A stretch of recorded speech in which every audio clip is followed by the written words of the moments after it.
E você que chegou agora, seja bem-vindo ao programa Equilíbrio. Hoje o nosso convidado é o pastor Valdir, ele que tem uma história linda sobre vocação pastoral. Pastor Valdir, hoje você é pastor de uma grande igreja com muitos membros, né, lá no bairro Planalto.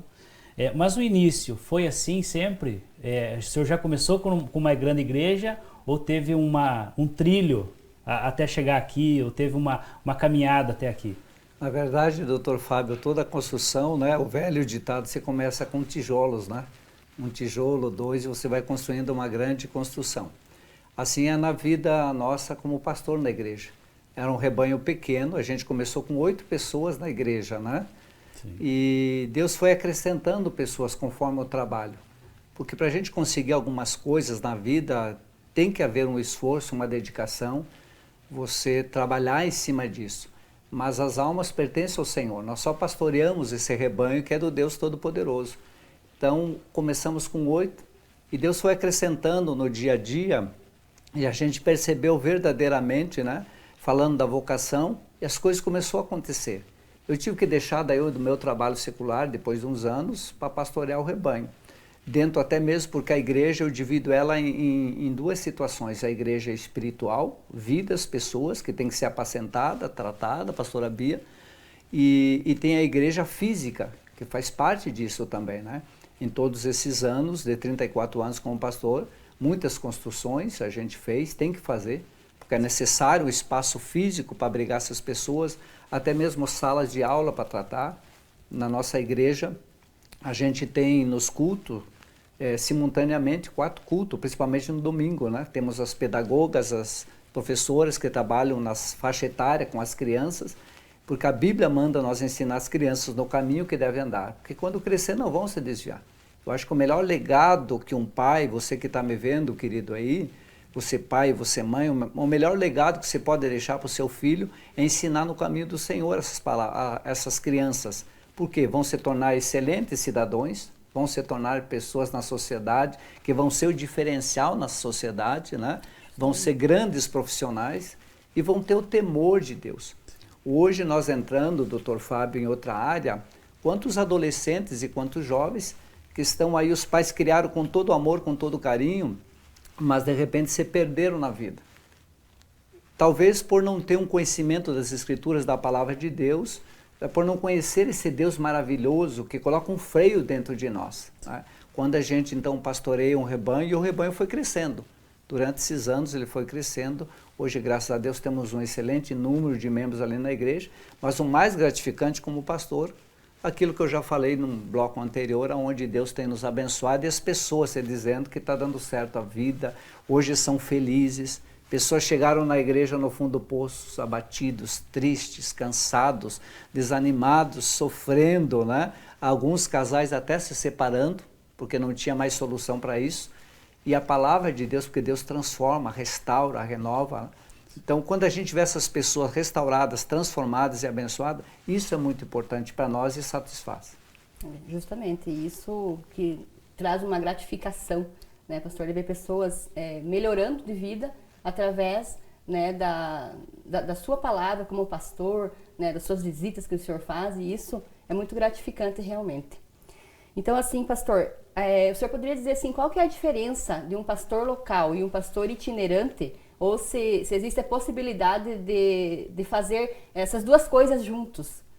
Não ao mesmo tempo, no caso que não tem como, né? Mas eu digo assim, ser pastor local e também ser um pastor itinerante.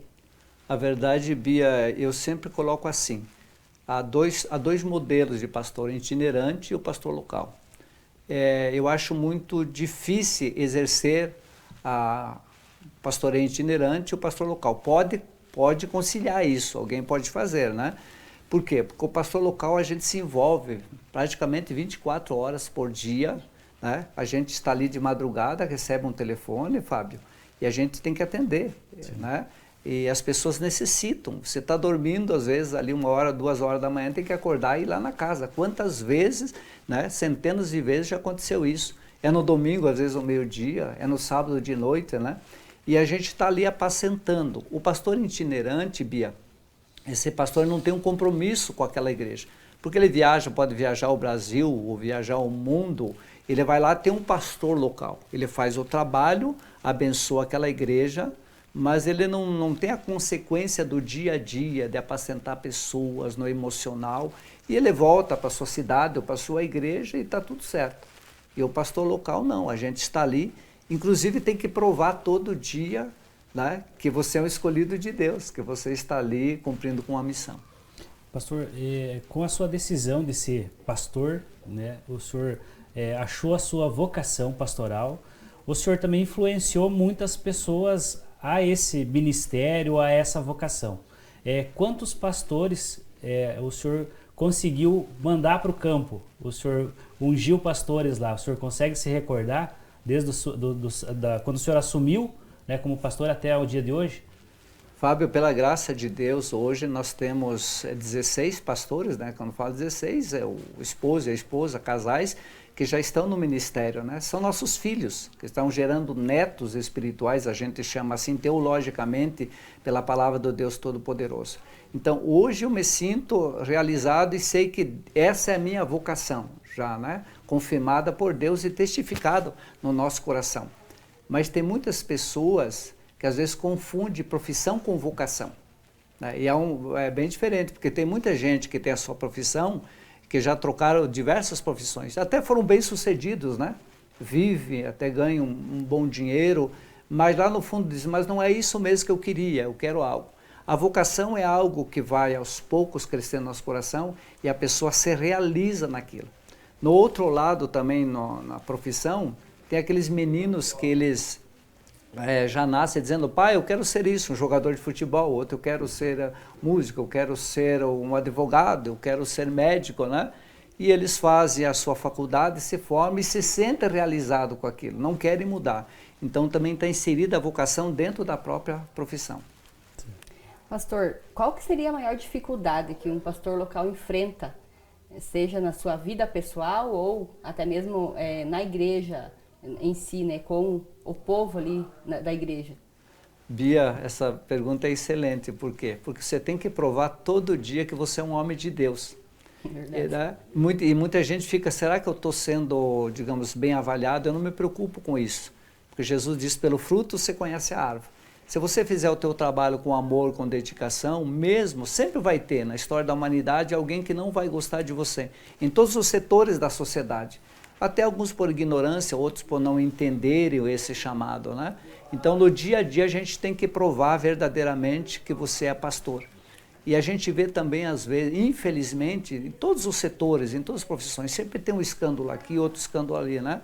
E alguém, por falta de discernimento, às vezes coloca todos no mesmo barco. E não é assim. Nós temos excelentes pastores abençoados, nós temos maravilhosos advogados, médicos, engenheiros, né? Políticos abençoados, então a gente tem que saber definir.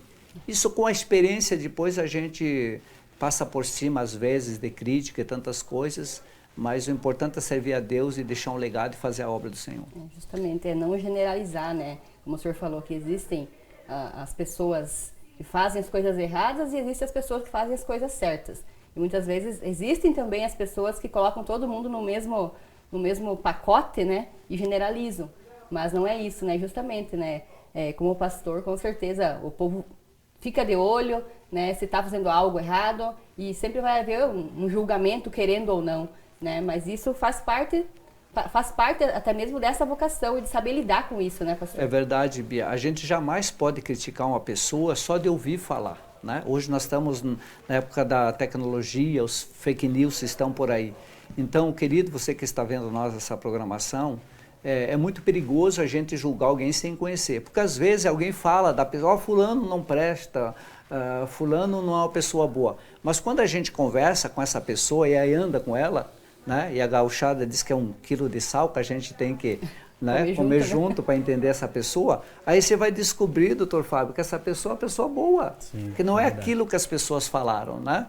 Então o importante é você ser feliz na presença de Deus e o teu coração não te condenar de nada. Olha, não sai daí. No próximo bloco, nós vamos saber como o pastor Valdir consegue manter o equilíbrio emocional diante de tantos contratempos vivenciados por ele. Já já voltamos.